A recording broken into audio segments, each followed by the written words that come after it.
So namaste guys, welcome to the fourth lecture of the climatology series. So we are doing climatology here, very important part of the geography. As the physical geography we know divided into three parts: geomorphology, climatology and oceanography. So on the demand of students we are covering climatology here, क्योंकि climatology को cover करने के लिए बहुत से लोगों ने जो है comment section में डाला था और personal message भी किया था. तो 3 lecture already upload हो चुके हैं. तो पहले वो 3 लेक्चर बहुत इंपॉर्टेंट है. अगर वो नहीं देखा तो ये देखने का कोई फायदा नहीं है, पहले वो देखिए, इसके बाद ये इस पे आइएगा. और अभी हम क्या कर रहे हैं, elements of weather and climate को कवर कर रहे हैं. तो 2 एलिमेंट, इंसोलेशन जो लेक्चर 2 में, और टेम्परेचर, एटमॉस्फेरिक टेम्परेचर जो लेक्चर 3 में कवर कर चुके हैं. ये लेक्चर 4 है, इसमें एटमॉस्फेरिक प्रेशर को कवर किया जाएगा. तो प्रेशर देखते हैं क्या होता है. तो प्रेशर बेसिकली होता है आदित्य की the pressure exerted by a vertical column of atmosphere at a given place at a given point of time is known as atmospheric pressure. मतलब बेसिकली ये है कि आप खड़े हैं तो आपके सर के ऊपर जो वर्टिकल कॉलम बन रहा है हवा का, वो हवा की सारे पार्टिकल्स जो मिलके आपके ऊपर प्रेशर लगा रहे हैं, ये बेसिकली प्रेशर है, यानी एटमॉस्फेरिक कि प्रेशर ऐसे कह कहलाता है. सकते हैं कि एक पॉइंट पे ऊपर से एक वर्टिकली जो प्रेशर एग्जर्ट हो रहा है उसको बिल्कुल हम बिल्कुल, बोलेंगे हम ठीक है. Atmospheric pressure. हाँ बिल्कुल बिल्कुल. तो ये और एलिमेंट हैं जो वेदर एंड क्लाइमेट के, जैसे विंड, प्रेसिपिटेशन, टेम्परेचर को भी करता है, जाहिर सी बात है टेम्परेचर को भी करेगा. वो कैसे देखेंगे अभी. तो जो ये होता है अक्रॉस स्पेस एंड टाइम जो है ये वेरी करता है, जाहिर सी बात है. और कुछ फैक्टर होते हैं जैसे थर्मल फैक्टर, जैसे हमने देखा कि टेम्परेचर जो है वो प्रेशर और टेम्परेचर इनवर्सली प्रोपोर्शनल होते हैं. तो इसका सीधा एग्जांपल क्या होगा, इक्वेटर और पोलर एरिया. इक्वेटर पे temperature high, pressure low. Polar पे टेम्परेचर लो, प्रेशर हाई. तो ये तो सीधा सीधा हो गया. लेकिन एक डायनेमिक फैक्टर होता है जो कि कोरियोलिस फोर्स से जनरेट होता है. अब कोरियोलिस फोर्स से कैसे जनरेट होता है, ये जो बेल्ट दिख रही है आपको, इसको मैं ड्रॉ करके दिखाता हूँ जब ज्यादा बेहतर तरीके से समझ में आएगा कि कहाँ पे जो है. अच्छा, एक चीज और है कि जब एसेंट ऑफ एयर होता है, मतलब हवा जब ऊपर उठती है उसको साइक्लोनिक कंडीशन कहते हैं, और जब हवा डाउन जाती है, सिंक होती है, उसे एंटी साइक्लोनिक कंडीशन कहते एंटी हैं. तो ये एक साइक्लोनिक इंपॉर्टेंट है कंडीशन. देखना. तो स्क्रीन को जो है अगर मैं बड़ा कर दूं इधर, तो ये दिख रहा है. तो अब जो दिख है, रहा सब दिख रहा. अब बड़ी धरती ड्रॉ करते हैं यहाँ पे, ठीक है. हम्म. बड़ी सी धरती ड्रॉ हो गई, ठीक है. अब जो है इसमें इक्वेटर अगर देखा जाए, ठीक है, ये इक्वेटर है बीच में. अच्छा, हम जानते हैं कि धरती पे जो इक्वेटर के आसपास जो है वो ज्यादा इंसुलेशन होता है ना, तो वहाँ का टेम्परेचर ज्यादा होगा. तो एक इक्वेटोरियल प्रेशर बेल्ट बनेगा यहाँ पे, मोर और लेस. ऐसा मान सकते हैं कि 5 या 10 डिग्री नॉर्थ से लेकर जो है 5 या 10 डिग्री साउथ तक होता है, टू बी स्पेसिफिक. तो इसे कहते हैं इक्वेटोरियल लो प्रेशर बेल्ट, ठीक है. इक्वेटोरियल, और लो राइटिंग अगर ना प्रेशर समझ में आ रही, bolt. Equator low pressure belt, ठीक ईएलपी है. लिख लो, ईएलपी लिख लो पवन. हाँ, एलपी भी लिख दे, लो प्रेशर बेल्ट, ठीक है. ईएलपी, ठीक है. हम्म. अब जब यहाँ पे टेम्परेचर ज्यादा होगा, लो प्रेशर बनेगा, तो यहाँ पे हवा राइज करेगी, ठीक है. 3D में दिख नहीं पा रहा है, बट यहाँ पे हवा राइज करी. हवा राइज करने के बाद थोड़ा दूर ऊपर गया, ऊपर करने के बाद 2 हिस्सों में बट गई. एक जाएगी नॉर्थ साइड में, एक जाएगी साउथ साइड तो में. जाके साउथ साइड में. हाँ. तो जाके कहीं ना कहीं वो डिसेंड करेगी. तो नॉर्थ साइड में जो है वो आके यहाँ कहीं डिसेंड करा उसने, मान लीजिए. अच्छा, डिसेंट क्यों करेगी पवन? डिसेंड ये करेगी कि जब वो ऊपर गई ना तो उसकी एनर्जी धीरे धीरे कम होने लगी, और जब मूव करते हम्म. करते पूरी एनर्जी जीरो होगी तो वो डिसेंड करना शुरू कर देगी. तो यहाँ पे डिसेंड करेगी इस जगह पे करीब 30 डिग्री नॉर्थ के अराउंड. हाँ, 30 हमें नॉर्थ इधर और भी और साउथ. साउथ में भी सेम.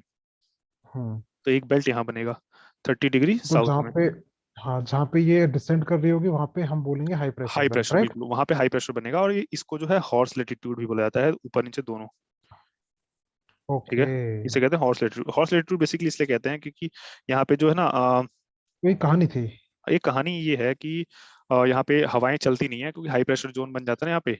तो हम्म. सिंक होती है हवा, तो हवा जो है स्टिल हो जाती है वहां पे. तो उससे क्या होता है कि जो ओके. अरब के व्यापारी थे, वो जो घोड़े का सौदा करने आते थे इंडिया से यहाँ, मतलब इंडिया हम्म. से अरब के बीच में. तो घोड़े जब जहाज में रहते थे उसकी वजह से जो है वो चल नहीं पाते थे, जहाज जो उनके चल नहीं पाते थे. रुक जाते थे. हाँ, तो इस स्टेशनरी एरिया में, रहते होंगे. स्टेशन इस एरिया में फंसने के बाद वो वजन कम करने के लिए घोड़ों को जो है वो समुद्र में फेंक देते थे, इसलिए हॉर्स ओहो. लैटिट्यूड बोला जाता है इसको. तो ये इंपॉर्टेंट है. हम्म. अब यहाँ पे हवा हवा जब डिसेंड करेगी, ठीक है, तो उसके बाद डिसेंड करने के बाद फिर धरती पर भी 2 टुकड़ों में बढ़ जाएगी. एक तो चल जाएगी ऊपर को, ऊपर की तरफ, ठीक है. ठीक है. नॉर्थ, ऊपर मतलब नॉर्थ की बात कर रहे हैं, पोल ठीक है. पोल वर्ड साइड, पोल हाँ, वर्ड एक साइड. जाएगी इधर की तरफ, हम्म. ठीक है, सेम यहाँ भी यही रोटेट। होगा, सेम यहाँ भी होगा, यहाँ से भी हवा इस साइड जाएगी। अच्छा पवन, देयर इज आल्सो कंसेप्ट कि नॉर्थ में लेफ्ट साइड रिफ्लेक्ट हाँ हाँ, करेगी या उसको राइट देखेंगे, साइड उसको रिफ्लेक्ट देखेंगे, अभी करेगी। देखेंगे, उसको देखेंगे अभी। हम्म। ठीक है। और इधर जाएगी ये इस साइड में, ठीक है। हम्म। ठीक है। तो अब ये देखिए, ये जो है हॉर्स लैटिट्यूड बन रहा है, और इसको सब पोलार, नहीं सब पोलार नहीं, सब ट्रॉपिकल हाई प्रेशर भी बोला जाता है हाई एक। प्रेशर। सब tropical high pressure, high pressure belt. सब ट्रॉपिकल, ठीक है, हम्म। सब ट्रॉपिकल हाई प्रेशर बेल्ट भी बोला जाता है, और हॉर्स लैटिट्यूड दोनों बोला जाता है, और नॉर्थ साउथ दोनों को बोला जाता है, ठीक है। ये इंपॉर्टेंट है। हम्म। अच्छा अब देखो, जो पोल्स वाला एरिया है, पोल्स वाले एरिया से क्या हो रहा है, पोल्स वाले एरिया में ऑलरेडी हवा जो है वो डिसेंड कर रही है वहां पे, ठीक है। डिसेंड करके थोड़ा सा उस साइड चली जाएगी, थोड़ी सी इस साइड आएगी अब, ठीक बिल्कुल। है ना। अब जो ये हवा डिसेंड कर रही है, यहाँ से भी आएगी, यहाँ से भी आएगी, इधर से भी आएगी। अब ये गर्म और ठंडी हवा जो यहाँ पे मिलेंगी दोनों, ठीक है, ये दोनों हवाएं हम्म। मिलके जो है ऊपर उठना शुरू कर देंगी। अब ऊपर उठेगा तो सो नीचे जो है, हाँ, north ascent south, of air होगा यहाँ पे। बिल्कुल बिल्कुल, ऊपर उठना शुरू होगा तो नीचे जो वैक्यूम क्रिएट होगा, इससे लो प्रेशर बन जाएगा, तो इसे बोलते हैं सब हम्म। पोलर लो रीजन, सब प्रेशर लो प्रेशर जोन, हाँ। सब पोलर लो, लो ठीक है, जोन। सब पोलर लो प्रेशर बेल्ट, ठीक है। तो ये ऊपर नीचे दोनों यही होगा, ठीक है। तो ये बेसिकली कॉन्सेप्ट है। अच्छा, ये जो ट्रॉपिकल एरिया में चलता है, इसी को वेस्ट वो कहते हैं, ट्रेड विंड कह लिया जाता है, ये जो है ना, ये दिस ओके। ईस्टर्ली, यही ट्रेड विंड है, ये वेस्टर्ली है, ये ऊपर, इसको डिटेल में देखेंगे प्लेनेटरी विंड्स में। बेसिकली बेसिकली ये कुछ फंडा होता है, ठीक है। और जो अच्छा तो आपने ये यहाँ बताया, पे एयर हम्म। किस डायरेक्शन में मुड़ रही है ना, उसको देखते हैं जरा। एक कॉन्सेप्ट ये होता है, एयर किस डायरेक्शन में मुड़ रही है, एक एक कॉन्सेप्ट होता है साइंस में, P is equals to O, mass into velocity. P क्या है, हम्म। मोमेंटम है। और हमने पढ़ा था फिजिक्स में बेसिकली कि मोमेंटम हमेशा कंजर्व रहता है, मोमेंटम चेंज बिल्कुल। नहीं होता है, ठीक है। तो अब इमेजिन करिए कि यहाँ पर जो है धरती है, ठीक है, ये जो है इक्वेटर है, ठीक है। हम्म। और कोई एयर मास जो है यहाँ पर प्रेजेंट है। अच्छा, दो वेलोसिटी होंगी धरती की, एक तो लीनियर वेलोसिटी होगी, एक जो है होगा एंगुलर वेलोसिटी। एंगुलर वेलोसिटी क्या होगी, वो हम्म। पोल्स पे भी सेम होगी, इक्वेटर पे भी सेम होगी, क्यों, क्योंकि 360 डिग्री ही कवर दोनों में। करना है 24 आवर में। बट अगर हम लीनियर हम्म। वेलोसिटी देखें तो यहाँ पे डिस्टेंस जो है इक्वेटर पे ज्यादा है, और यहाँ पे डिस्टेंस कम है। जैसे जैसे एज इक्वेटर की कम्पेयर तरफ टू बढ़ते जाएंगे ना, पोल, यस। जैसे इक्वेटर की तरफ बढ़ते जाएंगे, हम्म। वैसे वैसे डिस्टेंस जो है जो धरती को कवर करना है वो कम होता जाएगा। इट तो विल गेट रिड्यूस्ड। कम होता जाएगा, कम भी होता जाएगा, और साथ में जो है टाइम पीरियड सेम है, तो वेलोसिटी भी कम होती जाएगी। तो इक्वेटर पे वेलोसिटी ज्यादा रहेगी, लीनियर वेलोसिटी, और इक्वेटर से ऊपर जाएंगे तो लीनियर वेलोसिटी जो घटना शुरू हो जाएगी, ठीक है। ये इंपॉर्टेंट है। अब लीनियर वेलोसिटी, अब मान लीजिए कोई कोई एयर मास है जो कि इस जगह पे है, उसका अपना एक मास है, ठीक है, अपनी एक वेलोसिटी है v1, प्लस जो अर्थ की वेलोसिटी है ve, वो है यहाँ पे, ठीक है। अब जब वो धरती नॉर्थ डायरेक्शन में मूव करना शुरू करेगा, जब जैसे ही, ठीक है, तो क्या होगा कि अर्थ की वेलोसिटी जो है ना वो डिक्रीज होनी शुरू हो जाएगी, ठीक है। अर्थ की वेलोसिटी डिक्रीज होनी शुरू हुई, लेकिन मोमेंटम को कंजर्व रखना है, मतलब मास इनटू वेलोसिटी को कांस्टेंट रखना है। तो जब ये चीज, हम्म। ये अर्थ की वेलोसिटी जो है, ये चीज जब कम होनी शुरू होगी, तो इसको बैलेंस करने के लिए इसको बढ़ना पड़ेगा। जो अच्छा। एयर मास का अपना खुद का वेलोसिटी है, उसको बढ़ना पड़ेगा। अब जब ये इसको बढ़ेगा, इंक्रीज ये कब करना बढ़ेगा, पड़ेगा। एस्केलेटर पे चलें आप, एस्केलेटर पे जब एस्केलेटर जिस डायरेक्शन में चल रहा होता है उस डायरेक्शन में आप चलना शुरू कर दें, तो आपकी वेलोसिटी भी एक बड़ी बड़ी हुई लगती है। तो सेम, बिल्कुल। जब धरती इस तरफ घूमती है ना, ऐसे घूमती है धरती इस तरफ से, वेस्ट टू ईस्ट, हम्म। तो वो हम्म। धरती के रोटेशन के डायरेक्शन में हवा मुड़ जाएगी ओके। अपनी वेलोसिटी बढ़ाने के लिए, ठीक है। दैट्स वाई जब इक्वेटर से ऊपर जाएगा, ठीक है, तो वो अपने मोशन के राइट में मुड़ेगा, और सेम कॉन्सेप्ट पे इक्वेटर से जब नीचे जाएगा तो अपने मोशन के लेफ्ट में, अपने मोशन लेफ्ट के में लेफ्ट में मुड़ेगा। मुड़ेगा, ठीक है, धरती की वेलोसिटी को वो पकड़ने के लिए। तो ये बेसिक बेसिक फंडा ये होता है, मास इनटू वेलोसिटी जो कंजर्व होता है, मोमेंटम कंजर्व होता है, ओके। ठीक है। इसलिए जो देखा जाएगा कि नॉर्थ नॉर्थ नॉर्थ हेमिस्फेयर में। में, नॉर्थ राइट साइड। हेमिस्फेयर में जो है हमेशा लेफ्ट राइट साइड मुड़ेगी वेलोसिटी, और जो वो होगा नॉर्थ में, चाहे वो इक्वेटर से उधर जा रही हो तब भी राइट में मुड़ेगी अपने मोशन के, चाहे उधर से पोल से इधर आ रही तब भी अपने मोशन के राइट में मुड़ेगी।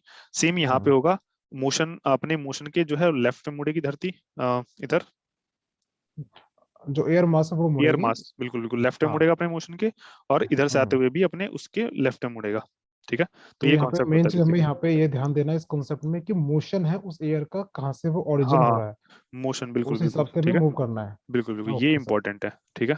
बिल्कुल। तो ये हो गया हमारा। अब उसके बाद जो ये चीज बन रही है ना, ये जो हवा ऊपर नीचे जा रही है, वो एक सेल बनाएगी बेसिकली, ठीक है। तो उसको हम देख लेते हैं, जो सेल जो रीजन बन रहा है, कि ये मान लीजिए धरती है, ये इक्वेटर है, ये पोल है, ठीक है। हम्म।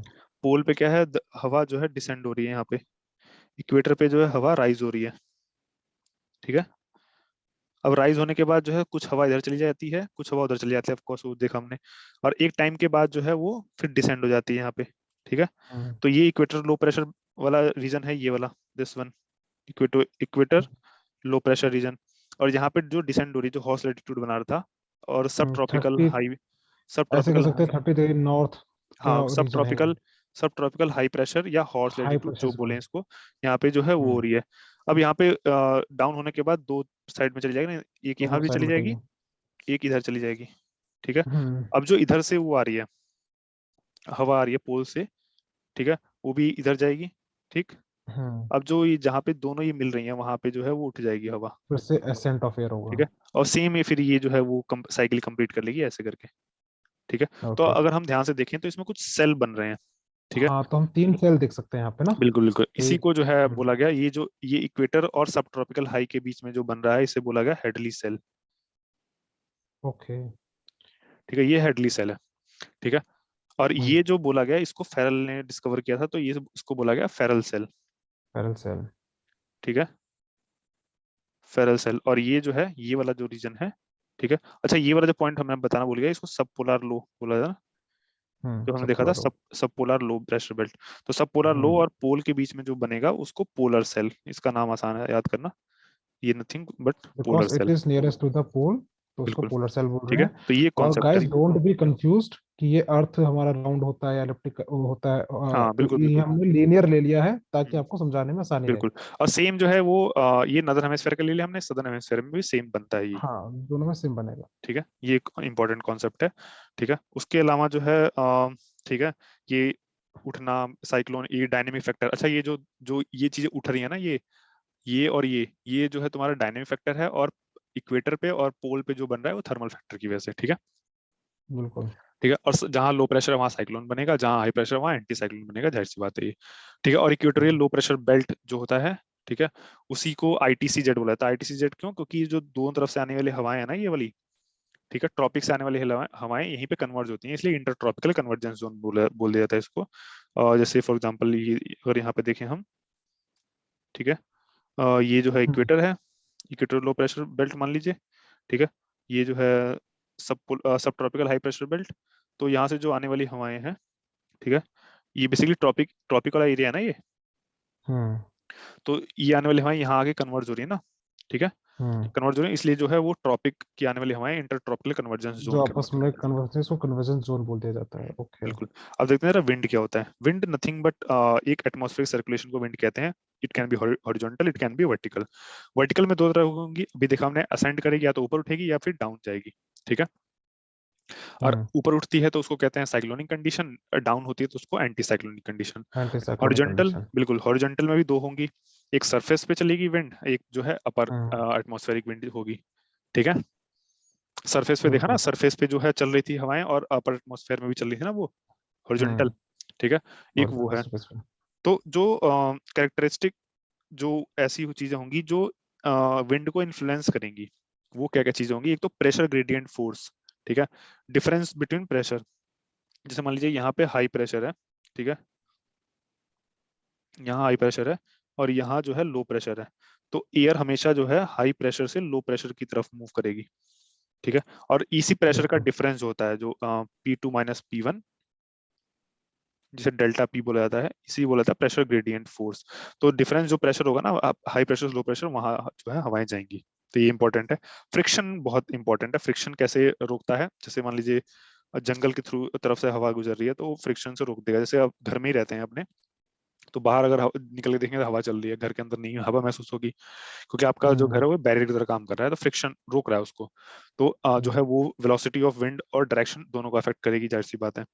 ठीक है, जो land form, vegetation, human feature, सब सब कुछ अफेक्ट करता है। ठीक है, ये इंपॉर्टेंट है। उसे क्वेश्चन बनता है इसी में कि discuss the influence of land forms on the wind distribution in of India.